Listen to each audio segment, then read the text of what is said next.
السلام علیکم فرینڈز، امید کرتے ہیں کہ آپ سب خیریت سے ہوں گے۔ آج میں آپ کو دوستو حقیقت پہ مبنی خوفناک کہانیاں سناؤں گا۔ چلیے شروع کرتے ہیں۔ میرا نام ایلبا ایرس ہے۔ جب میں چھوٹا تھا ہر رات لائٹ آف کر کے میں سوتا تھا اپنے کمرے میں۔ میرا کمرہ گھر میں ایسے موجود ہے، میرے کمرے کے اوپر چھت ہے۔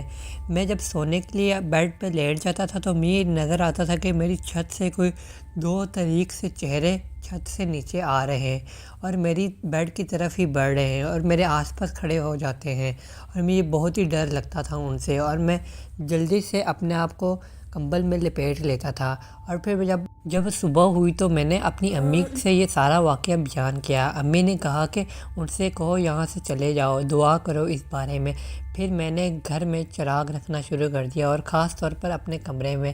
اس وجہ سے ان کا آنا بہت ہی کم ہو گیا۔ اب بھی میں چراغ لے کر ہی سوتا ہوں اپنے کمرے میں۔ میرا نام ایرنی ہے۔ میرے والد کا انتقال 1996 میں ہوا جب میں 10 سال کا تھا اور میرا بھائی 12 سال کا تھا۔ میرا بھائی اوپر والے بستر پر سوتا تھا اور میں نیچے والے بستر میں۔ ایک رات اچانک سے میری آنکھ کھلی۔ رات کو مجھے ایسا محسوس ہوا پیچھے سے کوئی میرے سر کے اوپر نرم نرم ہاتھ رکھ رہا ہے۔ مجھے لگا میرا بھائی ہوگا، اس لیے میں دوبارہ پھر سو گیا۔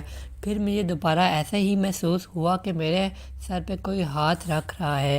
میں ڈر گیا، مجھے لگا میرا بھائی ہوگا۔ میں اٹھنے کے لیے دیکھنے کے لیے جب اٹھا تو میں نے دیکھا کہ میرا بھائی کھراٹے مار کے سو رہا ہے۔ پھر میں اتنا ڈرا کہ میں صبح ہونے تک دعائیں کرتا رہا۔ جب میں تقریباً 5 یا 6 سال کا تھا، میں اپنے کمرے میں ایک شور سے اٹھا۔ جب میں نے آنکھیں کھولی تو میرے سامنے ایک آدمی کھڑا تھا جس کی بڑی بھوری داڑھی تھی، سیاہ بال اور کالے کپڑے پہنے تھے۔ میں ڈرتے ڈرتے اسے دیکھتا رہا اور بستر پر پیچھے ہٹ گیا، یہاں تک کہ میں دیوار کے ساتھ کھڑا ہو گیا۔ پھر مجھے گدے کو اپنے پاس دھنستا ہوا محسوس ہوا اور میں رونے لگا۔ میں نے دوبارہ دیکھا تو وہ غائب ہو چکا تھا، لیکن پھر بھی ایسا لگتا تھا جیسے میرے پاس بیڈ پر کوئی لیٹا تھا۔ میں نے ڈرتے ڈرتے اسے وہاں سے جانے کو کہا اور بستر معمول پر آ گیا۔ میں نے خود کو سونے کے لیے پکارا اور مجھے آج تک اس شخص کا چہرہ یاد ہے۔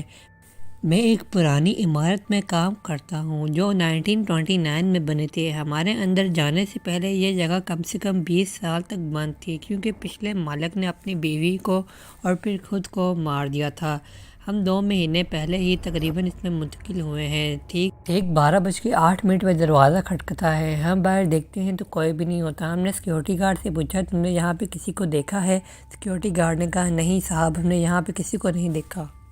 دوسرے دن میں شام کو دیر سے دفتر میں اکیلا تھا۔ میں باہر جا رہا تھا۔ میں نے تمام لائٹس بند کر دی، کھڑکیاں بند کر دی اور الارم چالو کر دی۔ جب میں دروازے بند کرنے کے لیے مڑا تو کچن کی لائٹس آن ہو گئی تھی۔ میں نے کہا کہ میں نے تو ابھی ہی لائٹس بند کی تھی۔ پھر جب میں صبح دفتر میں پہنچا تو کمرے کی لائٹس خود بخود ساری بند ہو گئی۔ میں نے سوئچ پلٹنے کی آواز بھی سنی، کسی نے سوئچ بند کیا ہو۔ اور پھر میں نے کمپیوٹر میں اسکرین میں اپنے عکس کے ساتھ کسی کا عکس اور چہرہ دیکھا۔ میں نے مڑ کر دیکھا تو چہرہ کسی کا بھی نہیں وہاں پہ تھا۔ میں نے ان چیزوں کے بارے میں بلڈنگ مینیجر کی بیوی سے بات کرنے کا فیصلہ کیا، جو اس عمارت میں کئی سالوں سے رہ رہی تھی۔ میں نے اسے سب کچھ بتا دیا، پر اس نے میری بات پہ یقین نہ کیا اور پھر اس نے ٹال مٹول کرنا شروع کر دی۔ پھر میں اس واقعات کو بھول گیا۔